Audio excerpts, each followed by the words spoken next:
Hey guys, Dale Malik here with Watch to Wear. Thank you for joining me today. So before we get started, today is Sunday, July 21st, and it's the last round of the British Open, and Tiger's in the lead, and I'm super excited. I'm a Tiger fan, I don't know about you, but go team.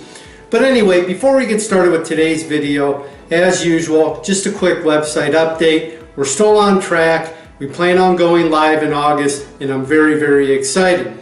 But anyway, today's video is going to be a review of the Tag Heuer Monaco re-edition. So without further ado, let's get started. Okay guys, let's get started with the review of the Tag Heuer Monaco. Before we get started with the review, just a quick history. The Monaco was first introduced in 1969 in honor of the Monaco Grand Prix. The Monaco was revolutionary at the time for being the first automatic as well as the first square case chronograph using the chronomat caliber 11 movement, and was the first water resistant square case. Now in 1971, Heuer replaced the caliber 11 movement with the caliber 12 movement to improve the limited efficiency of the micro rotor and as well as to increase the strength of the mainspring.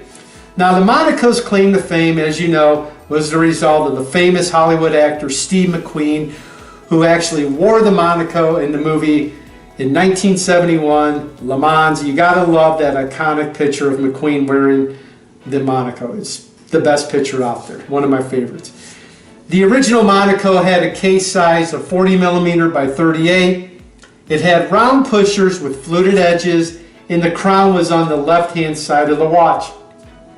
Now this configuration was a requirement with the chronomat movement, and the Monaco, did not have a continuous second hand. The dial was pale blue, and it had red tipped hands, and it had black sub-dial hands and red 5-minute markers. It had a date window at the 6 o'clock position, just like my Monaco has.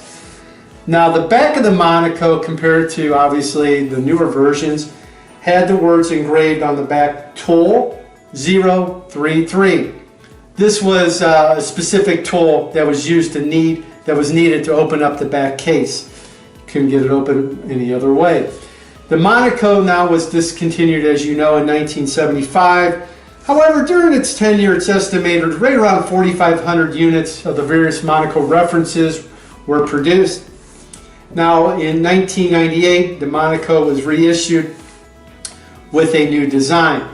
Now, even though the reintroduction of the Monaco came back and Tag reintroduced it in 1997, the first editions were black only, and it wasn't until 2003 that the Monaco could be once again purchased in that iconic blue dial. So my Monaco is reference number CW2113-0. Once again, that's CW2113-0 from the year 2005. Now the 0 indicated that the watch can be fitted with a bracelet. It gives the watch, in my opinion, a very different look. I would say more of a vintage look. If you haven't seen the bracelet that the Monaco can come with, go to Google, check it out. It's very linky, and it's actually a very cool bracelet. I actually considered about purchasing one just to give the watch a different look. Now there are several differences between my reference number CW2113-0 and the later on version, the 2010 model, which is reference number CAW2111. But namely, the difference between the two is that my watch is about 1 millimeter smaller in diameter. It measures in at 38 by 39. It has a plexiglass rather than the sapphire crystal. I actually prefer the plexiglass because you get that dome look, and we'll take a look at it here in a second. Now mine uses the caliber 17 movement, while the 2010 model uses the caliber 12 movement. I have a standard case back compared to the 10 model, which has an exhibition back. It's kind of cool. Now the caliber 17 movement used in my Monaco is an ETA derived movement. It's based on the ETA 2894-2 compared to the 2010 Monaco, which uses a caliber 12 movement, but one that has nothing to do with the original chronomat caliber 12 movement. It's just shares the same name. But anyway, here is the watch. This is how it came packaged. I actually purchased this pre-owned from a vendor. They used to be on eBay. They no longer have a store on eBay, and I don't know if the company's around anymore, but it was a great experience. It's called Hill Street Watches. They're based in California, and I actually purchased it off their website, but they were an eBay vendor. And it didn't have the original case, as you can see, or box, excuse me, nor the papers, but they put in this very lovely rose, you can see right here, kind of like a rosewood case. Sits in my closet. The watch sits in my watch box. But anyway, there's the Monaco. Let's zoom in and take a closer look. Sorry if the lighting's a little bad here, but I think we can get an idea what the Monaco looks like. And once again, as usual, I will take pictures of the watch. So here's how it came in. You can see it's just, my watch is in absolutely beautiful condition. The chronograph hand is moving very nicely. As you can see, just a beautiful, beautiful watch. There's the date at the 6 o'clock position as well. And I'm sure you guys can take a look at the different pictures and see the differences between my edition, even the newer edition out in 2018 and 2017. That has more of a pale dial, and the crown is over here. I kind of prefer it. If I had to do it all over again, I wish I would have waited and got that, just because I like that more of a toned down blue dial. But I absolutely love this watch. I really do. It's a great watch. But let's zoom back out, take it out of the case, and talk about it a little bit more, show you with the videos. And once again, as usual, I will put up some pictures when we're done. So this is how it came packaged, as we said. It's a little tight. Put that aside. So put this apart. There. So there she is, and I am going to try to zoom in a little bit for you.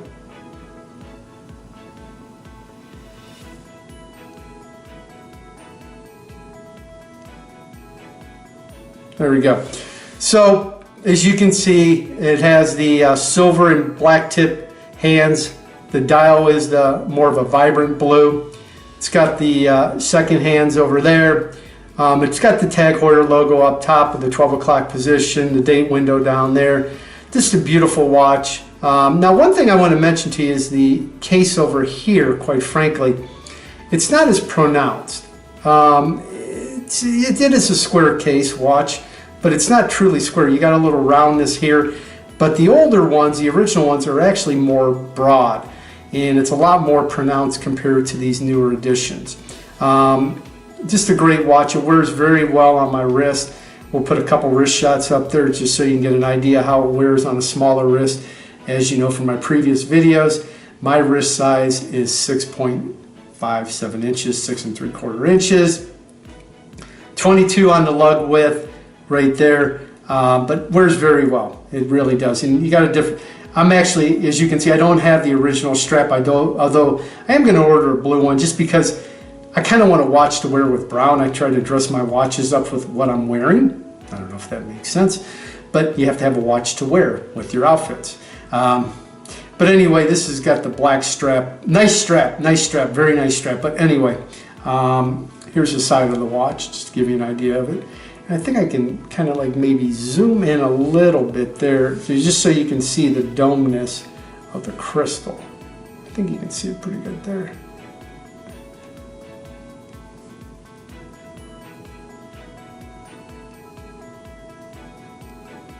See how that's domed out, very nice. Zoom back out a little bit there for you. Okay, so there she is. It does have the more squared pushers on the side there. This one up here will start, this one right here stops the, excuse me, try to get that, stops it and restarts the chronograph. Okay.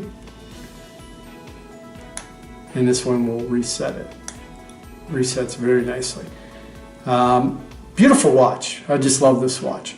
Like I said, it does have the sign crown there on the back. You really can't see it too good, but we'll throw some pictures up at the end just so you can get an idea of it. It's got the Tag Heuer logo and screw down case back, as you can see. I have the deployment clasp. It's a Tag Heuer deployment clasp. It's got the logo right there. On the back, it's got the, I don't know if you're going to be able to see that, but we got the Tag Heuer on the back there. Probably can't see it too good. Yeah, maybe right there. But anyway, we'll throw some pictures up when we're done. But anyway, just a really nice watch. I really love it. I would say if you're interested in buying one of these, they represent a good value on the secondary market. I purchased mine, I do believe, in 2013, I do believe. And I paid just under $3,000 for it. I do believe right around $2,800. You can pick them up for right around $3,000. I've seen them go a little bit up to $3,500. Obviously, it just depends on the condition. If the watch comes with box and papers. I would say this, when you buy a watch and if you want the box and papers and you plan on selling the watch, it's probably a good thing to do if you get it for the resale value of the watch. Now, my take in particular is when I buy watches, I very rarely sell them. So when I bought this watch, I knew I was going to keep this watch pretty much forever. And I wasn't really interested. Buying box and papers really didn't, well, it didn't really concern me too much. It wasn't a must-have when I purchased the watch. But anyway, here's the review of the Tag Heuer Monaco, reference number CW2113-0, indicating that it is available for the bracelet, can be fitted with the bracelet. Appreciate watching the video today.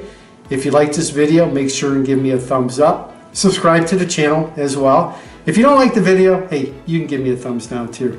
I'm pretty easy. Make sure and check us out on Instagram and Facebook.